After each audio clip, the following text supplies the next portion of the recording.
Hey guys, it's Scott Webb here, and I wanted to go over a quick capsule on today's games. Today is June the 11th. Haven't been on the web for a while, so thought this would be a good day to try to get on. So one of the things I wanted to do is there's only, I think, 8 games. So we can go over all of them real quick and give you some pointers and see if that helps you with any of your plays today. So the first one here is Boston at Baltimore. This is Stephen Wright against Dylan Bundy. The issue here is, the line looks like Boston minus 110, over and under's 9. We have Boston coming into this game 5-5 in their last 10, and Baltimore's 2-8 in their last 10. So that's not the best situation for Baltimore. Baltimore does have the better pitcher in this game. The metrics point to Bundy with having almost a 1-run advantage in some cases, and maybe a little more in another. xFIP is 3.66, so that's the predictive measure for fielding independent pitching. Wright is 4.40, so that's almost a 1-run edge. That's 0.8 of a run. And when it looks like Sierra is 3.30 for Bundy and 4.58 for Wright. The thing to keep in mind here is those are consistent numbers, so we really have Bundy being the better pitcher by 1 run here. Run prevention area, which is going to be your strikeouts, walks, things like that. Strikeouts go to Bundy. He's above average. But believe it or not, Wright, he's only made 1 start, but in that start they were 22% strikeouts, so that's right at the average. So that keeps guys off base. Problem is for Wright, he's a walk machine, puts guys on base, so that doesn't help the run prevention area for Boston. Balls in play, batted balls in play, the batting averages are both very low. The average in that area is .298. And for Bundy, it's 215, and for Wright, it's 185. So that's great. That means they don't get hits when they're putting balls in play against these pitchers. Ground ball rate is really good for Wright, not real good for Bundy. That means balls get in play, and it shows in his home runs per 9, 1.54. The average is 1.19. So he's given up more home runs. So the balance, though, really belongs to Bundy there. The problem is that Bundy's faced Boston 10 times over the last 3 years, and he is 3-7. Now that's team wins, not individual wins, but he's 3-7 against Boston. The interesting note, though, is he does pitch well. There's 2-7 to the under, so he does pitch well in those games. But they just can't beat Boston, and I would suspect that would be the way to lean again today when you're looking at the run differential for a Baltimore team that is minus 108 and a run differential positive of 95 for Boston. That just separates the two altogether. And then you have to look at how bad the Baltimore offense is right now.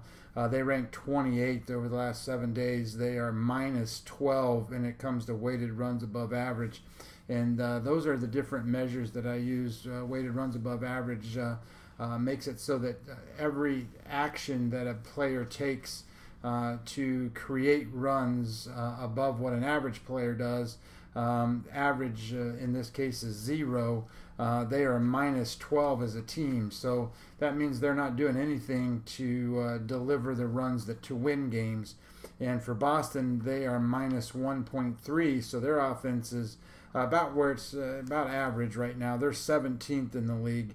So it looks to me like this is a scenario where you're not winning on the starting pitcher, but you got a much better offense with Boston.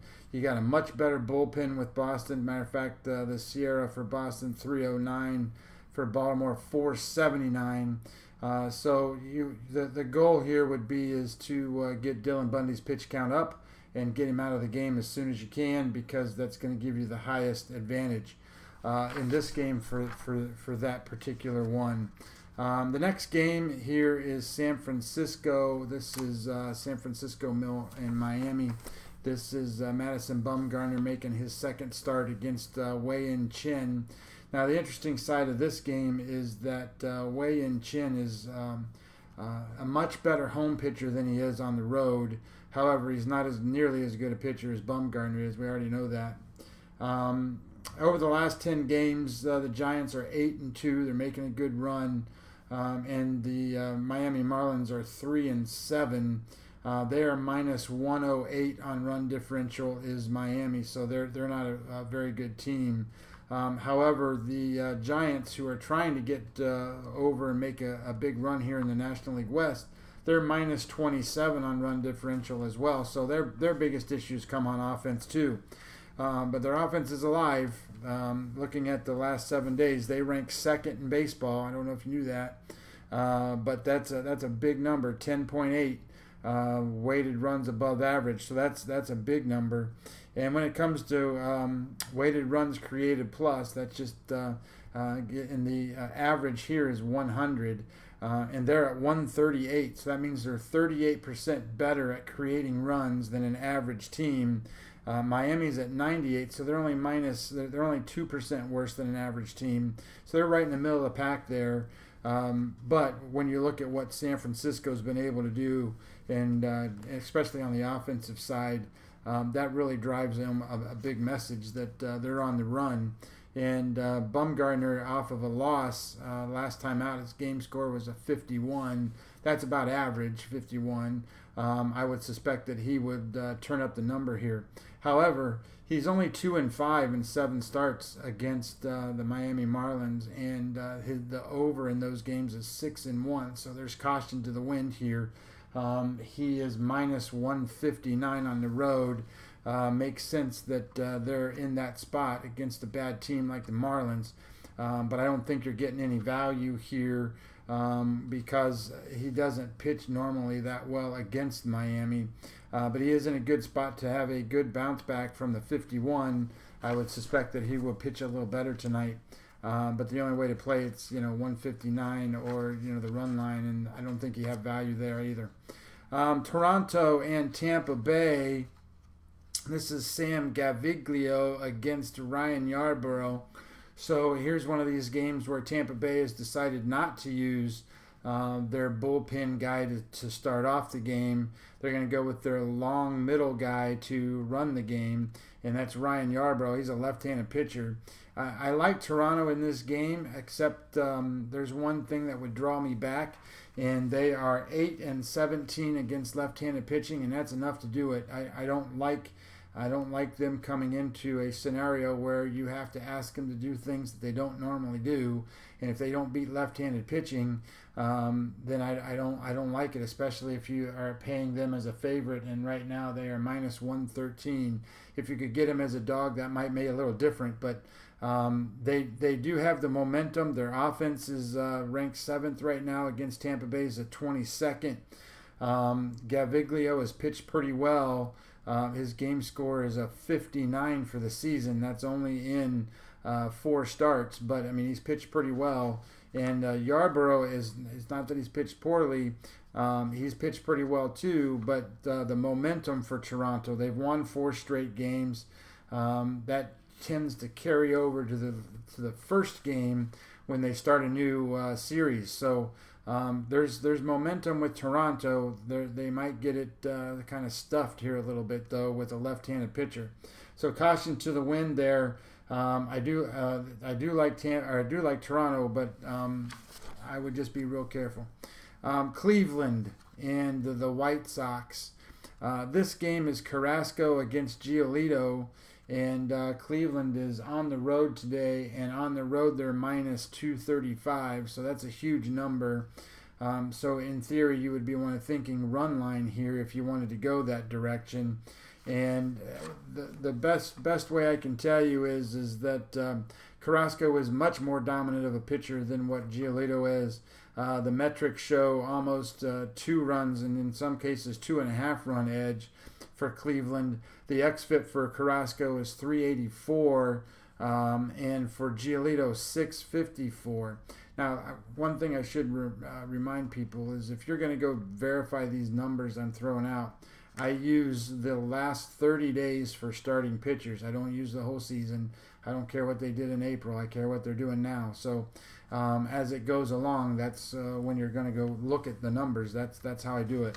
Sierra is 387 versus 636. So the predictive metrics here are really favoring the idea that Carrasco is going to be much better.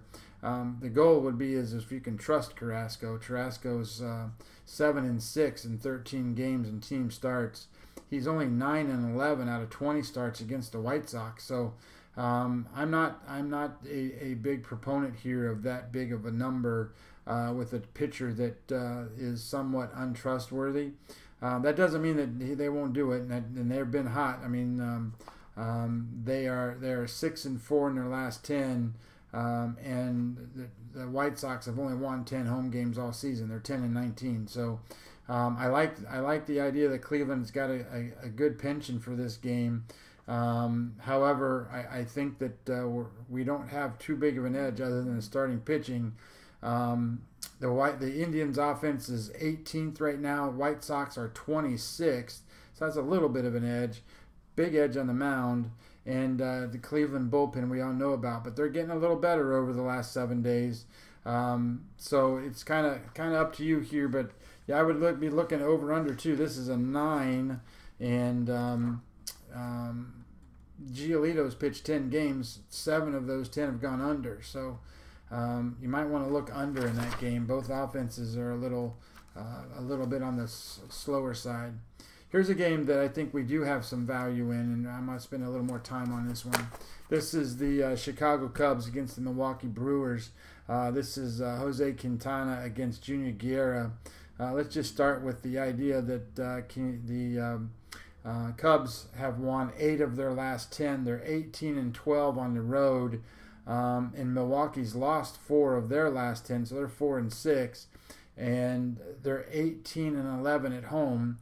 So we have 2 good teams, 2 teams contending for the division here. But where there's some separation, that's where you want to take advantage. And one of the things I like the best is when a starting pitcher has an edge on the team that they're facing. And in this case, Jose Quintana has pitched 6 times against the Milwaukee Brewers, and his team's record in those 6 starts is 5-1. And when Guerra pitches against the Cubs, his team's records are 1-3. So that's a big edge right there for the Chicago Cubs, just to look at it from that perspective.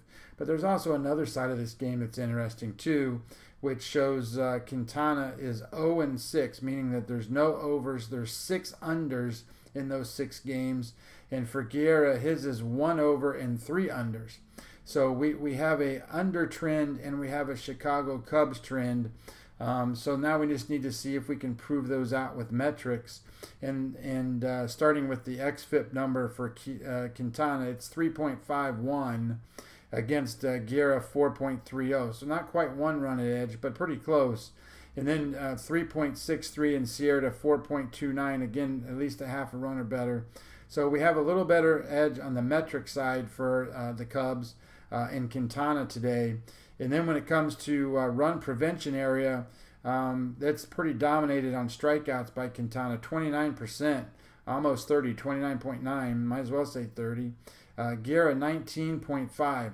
So what that means when Guerra is under the average of 22, there's going to be slightly more balls put in play because he's not striking guys out. And then when you look at it from the other side, 29.9 is above the average. That means there's going to be less balls put in play, so less opportunities to get base runners. When you have less opportunities to get base runners, you have more opportunity to win the game. So we like Quintana in that aspect. The walk rate, though, is a little different, so that changes it some.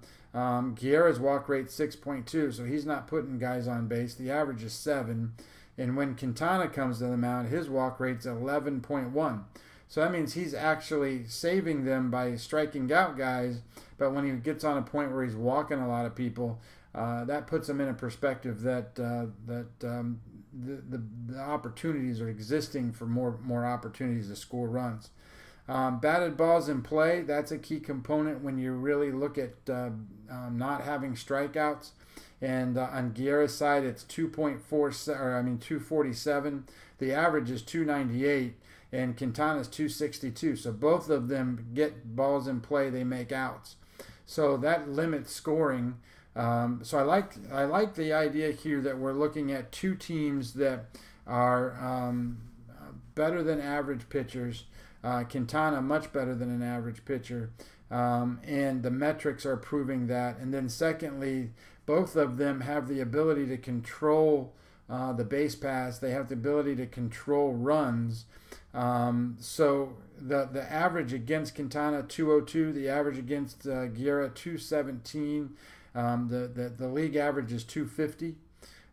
So the whip rate's 123 and 106. So all of those tell me that this tends to be the number is 8.5 at this point.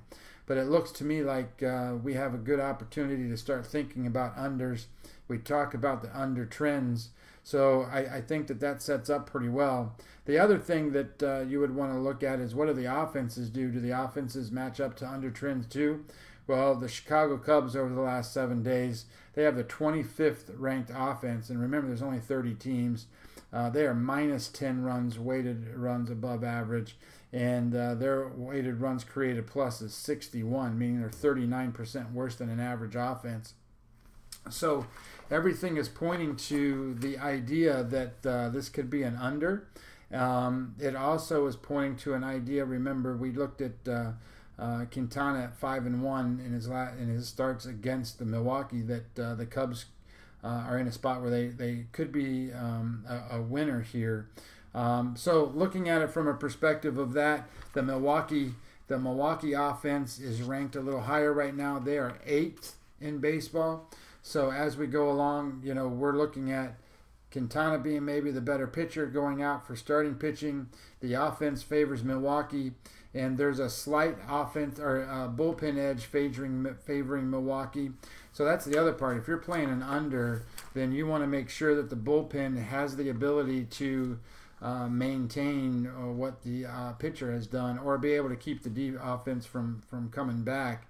And both of these teams are pretty good in that regard. The Milwaukee bullpen, 79.7% left on base rate, for example. The average is 74, so they're keeping guys from scoring, and the Cubs are at 75, which keeps them from scoring too. But the Sierra numbers are great for them. 3.32 for Milwaukee, 3.81. So those are good numbers, keeping teams from scoring in the bullpen. So we like the idea that this is trending under. I would favor it to go under. I think that when you start to look at how one team does versus another, the other part that I like is trying to figure out where they really are, because I use a formula, not a formula, but I just go to Fangraphs. Fangraphs gives you the projected winning percentage for these teams over the course of the season. And right now for the Chicago Cubs, it's 576, and for Milwaukee, it's 530. I know that both teams are really close in what they're doing, but Chicago is supposed to be the better team. They're supposed to win more games, and that puts them, in my book, as the favorite in this game. I have them at minus 121, and it looks like the current line is 117. So there might be a slight edge there, but I also seem to like the under in that one too. San Diego at St. Louis. This is Jordan Lyles and Jack Flaherty. And one of the things here that's kind of interesting is the San Diego Padres sometimes get lumped in with the Miami Marlins or the White Sox or the Royals or teams like that.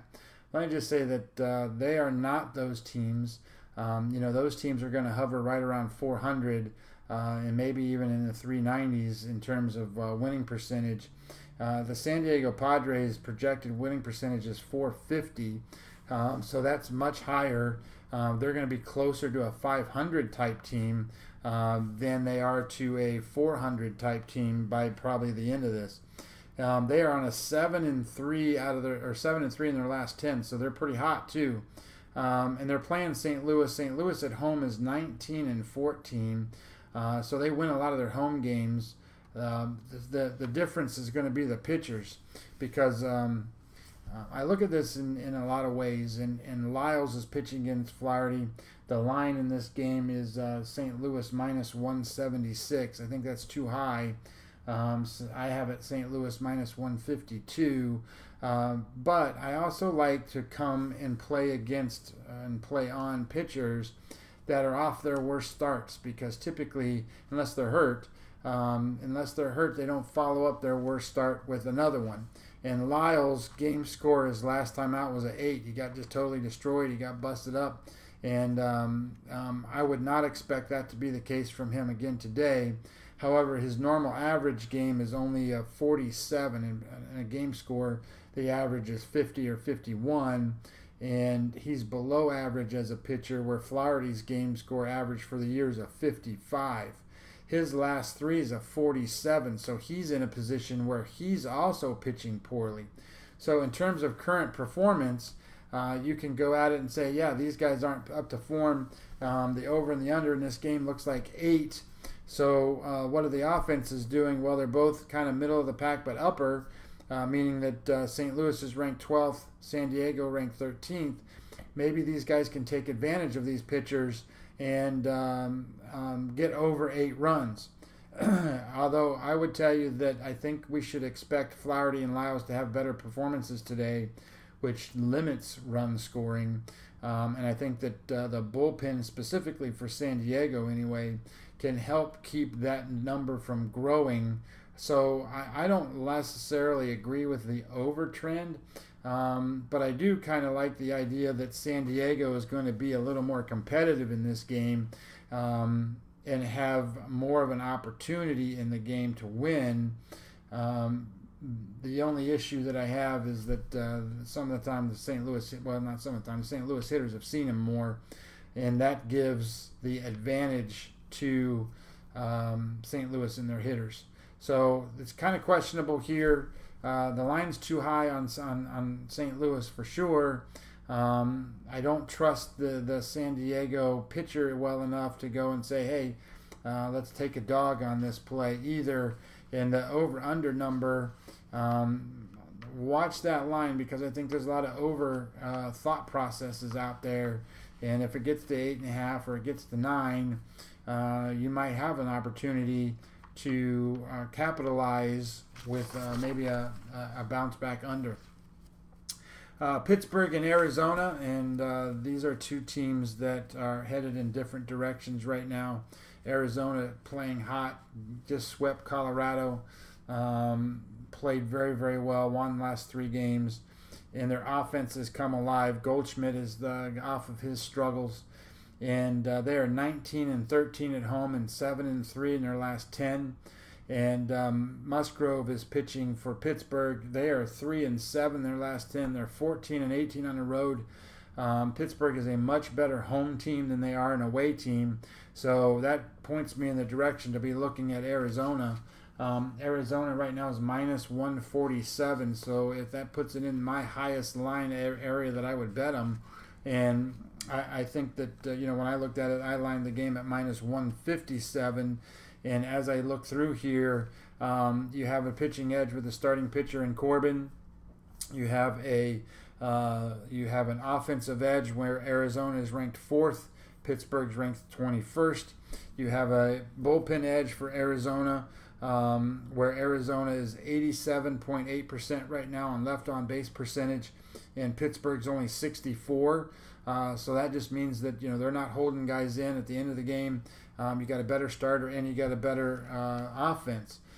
So the other part too is whether or not the Pittsburgh bats ever can wake up. I mean, they're minus 4.9 runs, weighted runs above average, ranks 21st, and that's a significant difference to what Arizona's doing.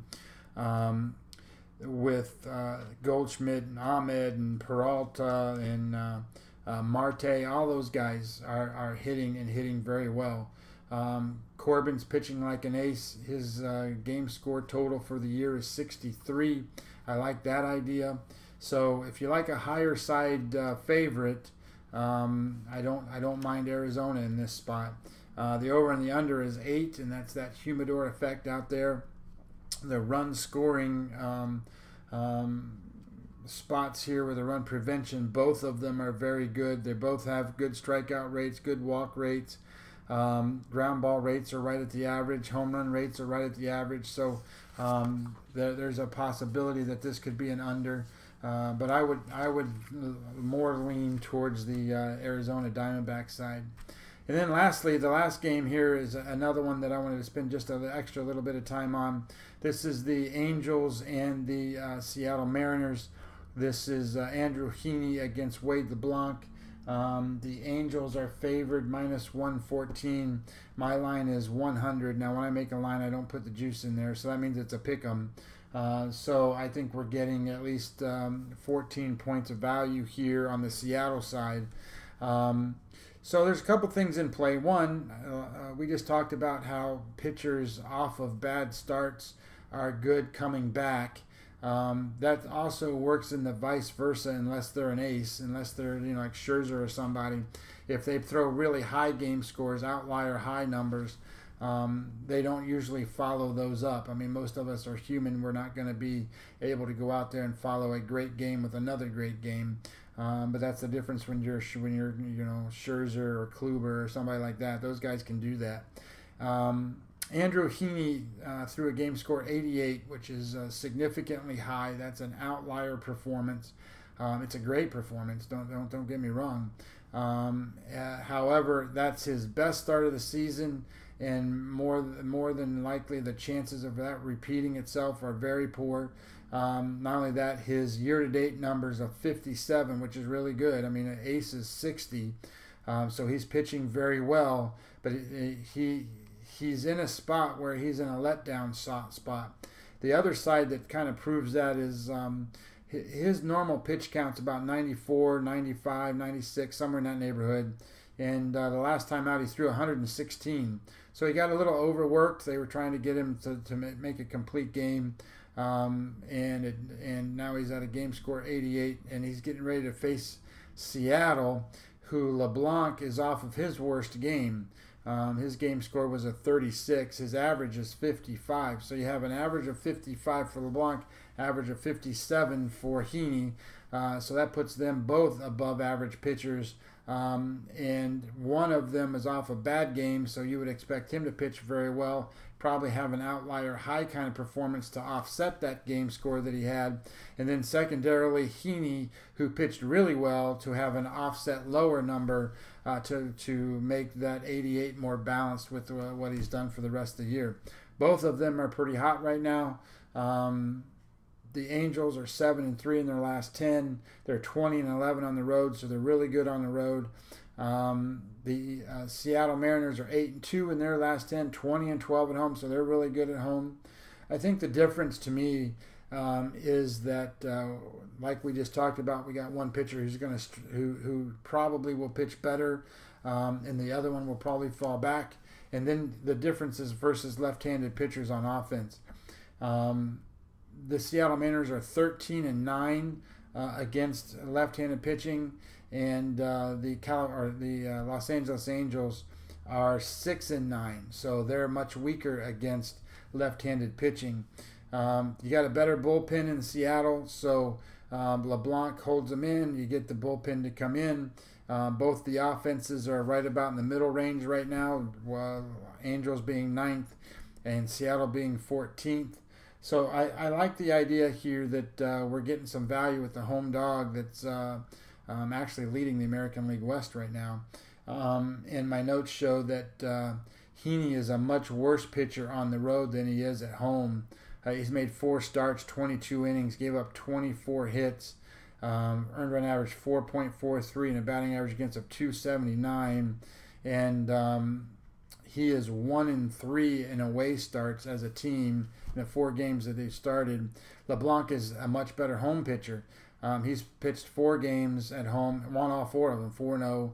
And he's pitched 24 innings, only give up 23 hits, 3.33 earned run average, batting average against a 250. And he has faced a lot of the Angels before, 65 at-bats, 14 hits against them for a batting average of 215. So they don't hit him that well. And they haven't seen Heaney that much, only 25 at-bats, but in those 25 at-bats, they have 7 hits. 3 of those 7 have gone for extra base hits, so that means the damage is kind of high. Almost half of them, off of the hits of him, have gone for extra base hits. So the batting average against a 280. So I like the idea here that we're getting a little value in a home team that's leading the division and a home team that's 8-2 in their last 10, with pitcher that's expected to perform well versus one that's coming off of a great start, so he shouldn't do as well. So there's some value there in that Seattle side. Hey, thanks, guys, and you can always follow me at a couple of different places now. You can go to Webby Sports Inc. At Webby Sports Inc. On my Twitter handle. I'm also now affiliated with East Coast Sports. So I think that you can find me in a lot of places. All right, guys. Thanks a lot. Let's have a great day today.